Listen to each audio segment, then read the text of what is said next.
Hello students, मैं Dinesh Kumar Jain, डीजीएसए from Kota. मेरा channel मेडिट्री Kota. पिछले टर्म पे मैंने आपको किया कि रेडिएटिविटी चैप्टर पढ़ाया था, उसके सारे बेसिक कंसेप्ट्स एंड इंट्रोडक्शन की आपको डिटेल दी थी। आज मैं क्या है कि उसी चैप्टर के बारे में कुछ बची हुई इंफॉर्मेशन से आपको इंट्रोड्यूस कराऊंगा, ताकि ये chapter examination point of view से आपका कंप्लीट हो सके। मैंने पिछली बार भी आपको बोला था ये chapter NEET point of view से बहुत इंपॉर्टेंट है। आज मैं आपको क्या है कि इस चैप्टर के अंदर जब रेडियो एक्टिव एलिमेंट से अल्फा बीटा गामा निकलेंगे तो क्या क्या इफेक्ट होगा वो बताऊंगा यहाँ पे इस चैप्टर में आज आपको। और इस चैप्टर में मैं आपको ये भी बताऊंगा कि यहाँ पर रेडियो एक्टिव एलिमेंट का एब्जॉर्प्शन कैसे होता है, उसकी भी आपको इंफॉर्मेशन दूंगा। और इसके साथ में मैं आपको क्या है इस रेडियो एक्टिविटी की एक इंपॉर्टेंट प्रॉपर्टी से इंट्रोड्यूस करता हुआ एक इलस्ट्रेशन आपको इस चैप्टर में बताने जा रहा हूं। तो देखिए, सबसे पहले इस चैप्टर के एक सबसे इंपॉर्टेंट आर्टिकल के बारे में बात करते हैं, जो नीट के अकॉर्डिंग बड़ा इंपॉर्टेंट है। बच्चों, ये बात हमेशा याद रखिए, एग्जामिनेशन की प्रिपरेशन तो सभी बच्चे करते हैं, लेकिन क्या है कि सिलेक्शन सभी बच्चों का नहीं होता है, और सिलेक्शन सभी बच्चों का हो भी नहीं सकता है। आप कभी भी अपने माइंड में ये मत लाइए कि क्या है कि जो बच्चा ज्यादा पढ़ता है उसी का सिलेक्शन हो 100% होगा। सिलेक्शन हमेशा क्या है कि होने के लिए ज्यादा पढ़ना एसेंशियल नहीं होता। ज्यादा पढ़ना सिलेक्शन में फायदेमंद होता है, लेकिन सिलेक्शन के लिए आपकी स्टडीज में कंप्लीट मैनेजमेंट होना चाहिए। आपको ये मालूम होना चाहिए कि एग्जामिनेशन का ट्रैक क्या है, एग्जामिनेशन में क्या है कि पिछले कई सालों से क्या है कि वो लोग क्या पूछते आ रहे हैं, किस लेवल के क्वेश्चन पूछते हैं, कहां से क्वेश्चन पूछते हैं, किस तरीके की ट्रिक्स उनमें इन्वॉल्व होती है, कितना टाइम क्या है कि उनको सोल्व करने में लगता है, कहां उनमें नेगेटिव मार्किंग होती है। इन सब चीजों का क्या है कि यदि आप ध्यान रखेंगे तो 100% गारंटी से, अगर आपका टाइम कम भी होगा तो भी आप क्या है कि गारंटी से सेलेक्ट हो सकेंगे। इसलिए बच्चों डरिए मत, टाइम कम है तो भी क्या है कि परेशान मत होइए। आप इस बात पे क्या है कि फोकस करते चलिए। आपका माइंड हमेशा क्या है फोकस अटेंशन की तरफ चलना चाहिए कि मुझे हर हाल में इस बार नीट का एग्जाम क्वालिफाई करना है। ये नीट का एग्जाम क्या है कि क्वालिफाई कब कर पाएंगे, जब आप क्या है कि शांति से नीट के पेपर के बारे में सोचेंगे, घर पे इस बात के बारे में क्या है कि फोकस आइडिया लगाएंगे कि पिछले 5 सालों से नीट में क्या है कि कौन से चैप्टर से क्वेश्चन आते हैं, किस टाइप के क्वेश्चन आते हैं, उनमें से कौन से टाइप के क्वेश्चन मुझे आते हैं, कौन से टाइप के क्वेश्चन मुझे नहीं आते हैं। तो जो बचे हुए चैप्टर्स हैं उनको प्रिपेयर मैं कहां से करूं, कौन सा सर अच्छा पढ़ाते हैं, कौन सा सर क्या है कि perfect NEET point of view से पढ़ाते हैं। क्योंकि जब तक आप इन सब बातों को क्या है कि ध्यान नहीं रखेंगे, जब तक आपकी प्रिपरेशन एकदम फोकस्ड नहीं होगी, परफेक्ट नीट ओरिएंटेड नहीं होगी, तो आपके पास लिमिटेड टाइम होने की वजह से आप अगर ज्यादा भी स्टडीज करेंगे तो एग्जामिनेशन में स्कोर नहीं हो पाएगा। आपकी नॉलेज तो बढ़ जाएगी, आप सब्जेक्ट को कवर कर जाएंगे, ज्यादा सिलेबस कवर कर लेंगे, लेकिन बच्चों हमें ज्यादा सिलेबस कवर करने में कोई दिलचस्पी नहीं है। हमारी दिलचस्पी होनी चाहिए मैक्सिमम स्कोर करने की, हमारी दिलचस्पी होनी चाहिए इसी साल सेलेक्ट होने की। तो बच्चों फिर से आपको बता रहा हूं, टाइम बड़ा अमूल्य है। आपके क्या है कि सपने जो आपने सजो रखे, सपनों को आपको पूरा करना है। सपने तभी पूरे हो पाएंगे जब आप क्या है कि परफेक्ट नीट ओरिएंटेशन पे क्या है कि प्रिपरेशन करेंगे। और ये चैप्टर भी क्या है कि नीट ओरिएंटेशन पे ही मैं आपको पढ़ा रहा हूं। और ये वाला चैप्टर जो आर्टिकल आपको बता रहा हूं क्वेश्चन, ये नीट पॉइंट ऑफ व्यू से बहुत ही इंपॉर्टेंट है। तो ध्यान से सुनिए। अगर आप ध्यान से क्या है कि इसे सुनेंगे तो क्या है कि इस टाइप के जो भी क्वेश्चन एग्जाम आएंगे आप 100% गारंटी से क्या है कि सोल्व कर सकेंगे, और आपको क्या है कि 100% गारंटी से पॉजिटिव मार्क्स मिलेंगे। तो लेट्स स्टार्ट। देखो, सबसे पहले आपको बता रहा हूं कि जब radio active element alpha particle का एमिशन करता है तो क्या होता है। जितनी भी न्यूक्लियर रिएक्शंस होती हैं, न्यूक्लियर रिएक्शंस में जेड एंड ए हमेशा कंजर होता है। जेड मींस एटॉमिक नंबर, ए मींस मास नंबर। तो जब भी कोई रेडियो एक्टिव एलिमेंट से अल्फा पार्टिकल का एमिशन होता है तो देखो बच्चों क्या होगा। When a radioactive element emits alpha particle, then atomic number of the product nuclei decreases by 2 and mass number of the product nuclei decreases by 4. तो जब भी कोई रेडियोएक्टिव एलिमेंट से अल्फा पार्टिकल एमिट होगा तो प्रोडक्ट न्यूक्लियई का atomic number 2 कम हो जाने के कारण ये प्रोडक्ट न्यूक्लियई पीरियोडिक टेबल में 2 पोजीशन पीछे खिसक जाएगा। अब मैं आपको बात बता रहा हूं बीटा या बीटा माइनस डीके के बारे में। जब भी क्वेश्चन में बीटा आएगा उसका सेंस हमेशा बीटा माइनस से लेना। याद रखना न्यूक्लियस में इलेक्ट्रॉन्स नहीं होते हैं, लेकिन क्या है कि न्यूक्लियस से क्या है कि रेडियोएक्टिविटी के प्रोसेस में अल्फा बीटा गामा का रेडिएशन होता है। तो देखिए जब बीटा पार्टिकल का एमिशन होगा तो क्या होगा, जब कोई रेडियोएक्टिव एलिमेंट से बीटा पार्टिकल एमिट होगा, बीटा मींस बीटा माइनस, तो प्रोडक्ट न्यूक्लियस का एटॉमिक नंबर 1 इंक्रीज हो जाता है, लेकिन मास नंबर अनचेंज रहता है। अब आपको बात बता रहा हूं बीटा प्लस डीके के बारे में। अगर बीटा प्लस बोला जाए तो ही आप बीटा प्लस का आंसर करना, अगर क्वेश्चन में बीटा बोला जाएगा तो आंसर आपको बीटा माइनस का ही करना है, ये आपको ध्यान रखना है। अब आपको बता रहा हूं बीटा प्लस डीके में जब कोई रेडियोएक्टिव एलिमेंट से बीटा प्लस निकलेगा तो प्रोडक्ट न्यूक्लियस का एटॉमिक नंबर 1 कम हो जाएगा और मास नंबर अनचेंज रहेगा। यहाँ पे क्या है कि प्रोडक्ट न्यूक्लियस का एटॉमिक नंबर 1 कम होने से क्या होता है, ये पीरियोडिक टेबल में 1 पोजीशन पीछे खिसक जाता है, जबकि बीटा माइनस में क्या होता है, पीरियोडिक टेबल में 1 पोजीशन आगे खिसक जाता है। याद रखिए बच्चों, जब रेडियोएक्टिव एलिमेंट गामा रेज का एमिशन करेगा तो क्या होगा, तो गामा रेज के एमिशन करने में न तो उसका एटॉमिक नंबर चेंज होता है, न ही उसका मास नंबर चेंज होता है। चेंज होता है तो क्या होता है, चेंज होता है तो खाली उसका एनर्जी लेवल या स्टेबिलिटी लेवल।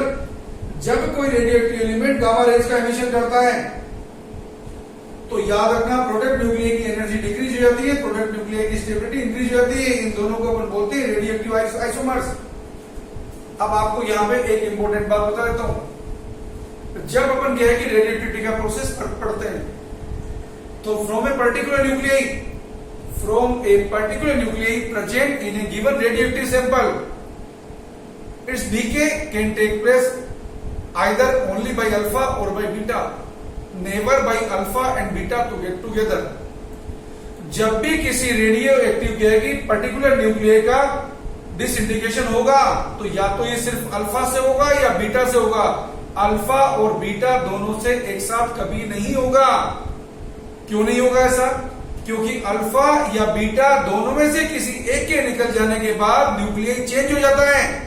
जब उसका एटॉमिक नंबर ही बदल गया तो न्यूक्लियस चेंज हो गया। और गामा रे का एमिशन कब होता है, जब रेडियो एक्टिव न्यूक्लियस से अल्फा या बीटा निकलेगा तो यहां पे क्या है कि मेगा इलेक्ट्रॉन वोल्ट में एनर्जी एमिट होगी। ये एनर्जी के एमिशन होने से क्या होगा, जो हमारा प्रोडक्ट न्यूक्लियस है वो एक्साइटेड स्टेट में चला जाता है। जब प्रोडक्ट न्यूक्लियस एक्साइटेड स्टेट में चला जाएगा तो क्या होगा, उसकी एनर्जी इंक्रीज हो जाएगी, उसकी स्टेबिलिटी डिक्रीज हो जाएगी। In order to regain the stability, ये प्रोडक्ट न्यूक्लियस क्या करेगा, ये प्रोडक्ट न्यूक्लियस फिर से एक्साइटेड स्टेट से डाउन स्टेट में ट्रांजिशन करेगा। तो जब ये प्रोडक्ट न्यूक्लियस किसी एक्साइटेड स्टेट से नीचे की स्टेट में क्या ट्रांजिशन करता है तो ये फोटोन निकालता है, और इस फोटोन की एनर्जी दोनों के एनर्जी लेवल के डिफरेंस के इक्वल होती है। इसी फोटोन का नाम है गामा रे फोटोन। यहां पे एनर्जी जो होती है गामा रे फोटोन की, ये मेगा इलेक्ट्रॉन वोल्ट में होती है, क्योंकि हमारे एनर्जी लेवल्स की एनर्जी यहां पे किस में थी, मेगा इलेक्ट्रॉन वोल्ट में। इससे जो फोटोन एमिट हुआ है उसकी एनर्जी भी किस में है, मेगा इलेक्ट्रॉन वोल्ट में। तो बच्चों याद रखिए गामा रे का एमिशन कब होगा, अल्फा या बीटा दोनों में से किसी के निकल जाने के बाद। और याद रखना गामा रे का एमिशन नेचुरल प्रोसेस है, ये रेडियोएक्टिव डिसइंटीग्रेशन में होता है। तो आपने खास बात क्या देखी है, रेडियो एक्टिव सैंपल में किसी पर्टिकुलर न्यूक्लियस का डिसइंटीग्रेशन या तो अल्फा से होगा या बीटा से। अल्फा एंड बीटा दोनों से एक साथ कभी नहीं। और गामा रे का एमिशन कब होगा, अल्फा या बीटा दोनों में से किसी एक के निकल जाने के बाद। हाँ सैंपल में तो क्या है कि बहुत सारे न्यूक्लियस है, तो सैंपल से तो अल्फा बीटा गामा सब निकलेंगे। ओके, तो ये इंपॉर्टेंट बात थी। अब आपको बताता हूं एब्जॉर्प्शन। देखो यहां पे जो आई नोट बता रखी है, this is the intensity of incident gamma ray photon, और आई जो बता रखी है this is the intensity of transmitted gamma ray photon. और मान लेते हैं ये जो क्या है शीट का जो मटेरियल है उसकी थिकनेस अपन x मान रहे हैं, तो आई का आई नोट के साथ रिलेशन होता है, वो रिलेशन क्या है, आई इक्वल टू होता है I naught e power minus mu x. Mu क्या होता है यहाँ पर, mu is the absorption coefficient, जिसका नाम एटेन्यूएशन कोफिशिएंट भी होता है।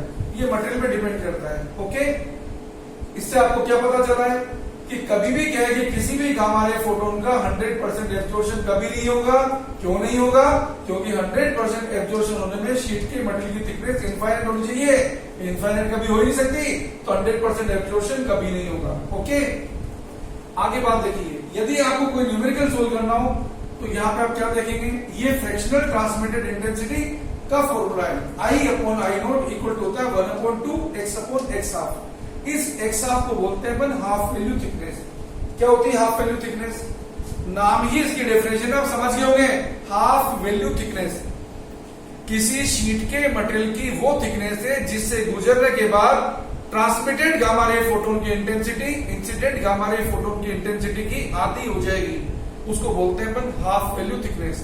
तो क्या मिलेगा आपको, when x equal to x half, x क्या है शीट के मटेरियल की थिकनेस और x हाफ क्या है हाफ वैल्यू थिकनेस, तो क्या फॉर्मूला बन जाएगा आपका, I इक्वल टू बन जाएगा I naught e power minus mu x. तो ये बन जाएगा I naught upon 2 equal to I naught e power minus mu x half. जिसको सोल्व करेंगे तो आपको एक्स हाफ मिलेगा ln2 upon mu equal to 0.693 upon mu. याद रखना किसी एक मटेरियल के लिए क्या है कि एक्स हाफ की वैल्यू फिक्स होती है, म्यू की वैल्यू फिक्स होती है। डिफरेंट मटेरियल के लिए क्या है हाफ वैल्यू थिकनेस की वैल्यू डिफरेंट होगी। आपको यहाँ पे डेफिनेशन बता रहा हूं एब्जॉर्प्शन कोएफिशिएंट के बारे में। इस इक्वेशन से आप क्या है कि आसानी से डेफिनेशन निकाल सकते हैं। यहाँ पे देखिए, इफ म्यू इक्वल टू क्या हो 1 अपॉन एक्स, जिसको मैं क्या लिख दूं एक्स पावर माइनस 1, तो यहां से क्या मिलेगा, आई इक्वल टू बन जाएगा I naught e power minus 1, जिसको क्या लिख सकते हैं I equal to I naught upon e लिख सकते हैं। तो आपको क्या मिला, the absorption coefficient of a given sheet material is equal to reciprocal of that thickness that reduces the intensity of transmitted gamma ray photon to either 1 upon e times of incident intensity or approximately 37% of incident intensity। बेटा क्या चीज हो गया, किसी sheet के material का अवशोषण गुणांक एब्जॉर्प्शन कोएफिशिएंट किसके इक्वल है, उस मटेरियल की थिकनेस के रेसिप्रोकल के इक्वल है, जिससे गुजरने के बाद ट्रांसमिटेड गामा रे फोटोन की intensity incident gamma ray photon की इंटेंसिटी की 1 अपॉन ई टाइम्स हो जाएगी या अप्रोक्सीमेटली 37% हो जाएगी। अब बच्चों एक बड़ा इंपॉर्टेंट क्वेश्चन मैं आपको बता रहा हूं, देखो, if 10% of a radioactive element gets decays in 10 days then find approximately % nuclear left in 30 days। तो बच्चों यहाँ पे क्या है कि ये इंपॉर्टेंट बात क्या है, समझने के पहले आप इस बात को समझिए। शुरू में सपोज हमारे पास क्या है कि यहाँ पे सैंपल है 100 ग्राम, एक हाफ लाइफ बाद कितना हो जाएगा 50 ग्राम, एक और हाफ लाइफ बाद सैंपल कितना हो जाएगा 25 ग्राम। तो आप क्या नोट कर रहे हैं, शुरू की जो हाफ लाइफ थी उसमें सैंपल का डिसइंटीग्रेशन कितना हुआ है, 100 ग्राम से 50 ग्राम बच गया था, तो 50 ग्राम डिसइंटीग्रेशन हुआ था। अब सैंपल 50 ग्राम से 25 ग्राम बचा है, अब सैंपल में डिसइंटीग्रेशन हुआ है 25 ग्राम, लेकिन परसेंटेज के पॉइंट ऑफ व्यू से देखें तो 50% है। तो आपने खास बात क्या देखी है, सेम टाइम इंटरवल में क्या चीज ऑब्जर्व कर रहे हैं, in same time interval the quantity decade of a radioactive element keep on decreasing but percent quantity decayed in same time interval always remains same in the process of radioactivity।